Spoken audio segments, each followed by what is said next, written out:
ಅಪರಾಧಕ್ಕೆ ಸವಾಲು, ದಿನಪತ್ರಿಕೆಗೆ 10ರ ಸಂಭ್ರಮ.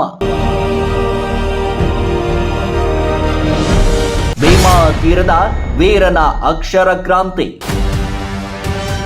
ಓದುಗರ ಮನಗೆದ್ದ ಅಪರಾಧಕ್ಕೆ ಸವಾಲು. ಆರಂಭದಲ್ಲಿ ಕೇವಲ 16 ಪುಟಗಳ ಕಪ್ಪು ಬಿಳುಪು ಪತ್ರಿಕೆಯಾಗಿ ಹೊರಬಂದ ಅಪರಾಧಕ್ಕೆ ಸವಾಲು ನೋಡುತ್ತಿದ್ದಂತೆ ಇಡೀ ರಾಜ್ಯದ ಗಮನ ಸೆಳೆಯಿತು. ಬೆಂಗಳೂರು, ಹುಬ್ಬಳ್ಳಿ, ವಿಜಯಪುರ, ಸಿಂದಗಿ ಏಕಕಾಲಕ್ಕೆ ಪ್ರಕಾಶನಗೊಂಡು ಸಂಚಲನ ಮೂಡಿಸಿತ್ತು. ಓದುಗರು ಇದನ್ನ ಪ್ರೀತಿಯಿಂದ ಪೇಪರ್ ಅಂದ್ರೆ ಹಿಂಗಿರ್ಬೇಕು ನೋಡ್ರಪ್ಪ ಅಂತಾನೆ ಕರೆಯಲಾರಂಭಿಸಿದ್ರು. ಸಮಾಜದ ಕರಾಳ ಮುಖಗಳನ್ನು ಬಯಲಿಗೆಳೆಯುವ ಮಲ್ಗೊಂಡ್ ಅವರ ಲೇಖನಿಯ ಮೊನೋಚು ಆಗಿತ್ತು.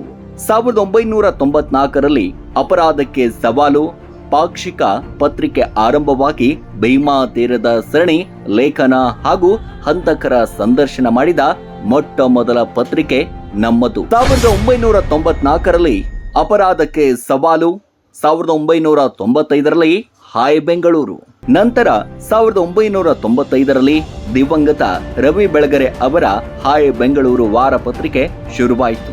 ಆದರೆ ನಮ್ಮ ಪತ್ರಿಕೆಯ ಪುಟ ವಿನ್ಯಾಸ ತರಹನೇ ಹಾಯ್ ಬೆಂಗಳೂರು ಪತ್ರಿಕೆ ಮೂಡಿ ಬರುತ್ತಿತ್ತು. ಈ ಎರಡು ಪತ್ರಿಕೆಗಳನ್ನು ಉತ್ತರ ಕರ್ನಾಟಕದ ಜನ ಓದಲು ಕಾಯ್ತಾ ಇದ್ರು ಎನ್ನುವುದು ಇಲ್ಲಿ ಸ್ಮರಿಸಬಹುದು. ಕಳೆದ 30 ವರ್ಷಗಳಿಂದ ಸಕ್ರಿಯ ಕ್ರೈಮ್ ವರದಿಗಾರರಾಗಿ ಮಲ್ಗೊಂಡವರಿಗೆ ಭೀಮಾ ತೀರದ ಹತ್ಯಾಕಾಂಡಗಳ ಒಳ ಮರ್ಮಗಳ ಬಗ್ಗೆ ಇವರ ಜ್ಞಾನ ಅಪಾರ.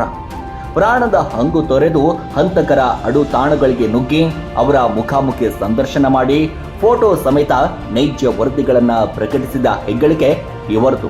ಇವರ ತನಿಖಾ ವರದಿಗಳು ಅಪರಾಧ ಲೋಕದ ಒಳ ಸುಳಿವುಗಳನ್ನ ಬಿಚ್ಚಿಡುವ ಅಪ್ಪಟ ದಾಖಲೆಗಳು.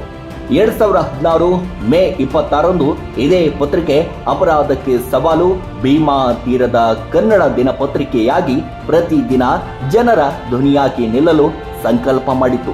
ಇವರ ವೃತ್ತಿಯ ಮತ್ತೊಂದು ಬ್ಯೂಟಿ ಅಂತಂದ್ರೆ ಪ್ರತಿ ವರ್ಷ ತಪ್ಪದೆ ಹೊರತರುವ 160 ಪುಟಗಳ ಬೃಹತ್ ವರ್ಣರಂಜಿತ ಯುಗಾದಿ ವಿಶೇಷ ಸಂಚಿಕೆ. ವಿವಿಧ ರಂಗಗಳಲ್ಲಿ ಸಾಧಕರನ್ನು ಗುರುತಿಸಿ ಪ್ರತಿ ವರ್ಷ 164 ಪುಟದ ಯುಗಾದಿ ವಿಶೇಷಾಂಕ ಬಿಡುಗಡೆ ಮಾಡುತ್ತಾ ಬಂದಿರುವುದು ಹೆಗ್ಗಳಿಕೆ. ಅಪರಾಧ ಲೋಕದ ವರದಿಗಾರಿಕೆಯಲ್ಲಿ ಕಠಿಣ ಇಮೇಜ್ ಹೊಂದಿದ್ರೂ ನಮ್ಮ ಮಲ್ಗೊಂಡ್ ಮೂಲತಃ ಮೃದು ಸ್ವಭಾವದವರು. ಅವರ ಲೇಖನಿ ಎಷ್ಟು ಮೊನೋಚು, ಇವರ ಹೃದಯವೂ ಅಷ್ಟೇ ವಿಶಾಲ, ಅಷ್ಟೇ ಸಾಹಿತ್ಯಮಯ. ಅಪರಾಧ ತನಿಖಾ ವರದಿಗಳ ಕ್ಷೇತ್ರದಲ್ಲಿ ವಿಶೇಷ ಸಾಧನೆಗಿದ ಪತ್ರಕರ್ತರಿಗೆ ಕರ್ನಾಟಕ ಕಾರ್ಯನಿರತ ಪತ್ರಕರ್ತರ ಸಂಘವು ಟಿ.ಕೆ. ಮಲ್ಗೊಂಡವರ ಸಾಧನೆಗಾಗಿ ರಾಜ್ಯ ಮಟ್ಟದ ಪ್ರಶಸ್ತಿ ಪ್ರದಾನ ಮಾಡುತ್ತಿದೆ. ಪ್ರತಿ ವರ್ಷ 1,21,000 ದತ್ತಿ ನಿಧಿಯಿಂದ ರಾಜ್ಯದ 2 ಪತ್ರಕರ್ತರಿಗೆ ಕ್ರೈಮ್ ಹಾಗೂ ತನಿಖಾ ವರದಿಗಾರಿಕೆಗಾಗಿ ಟಿ.ಕೆ. ಮಲ್ಗೊಂಡ್ ಪ್ರಶಸ್ತಿ ಪ್ರದಾನ ಮಾಡಲಾಗುತ್ತದೆ.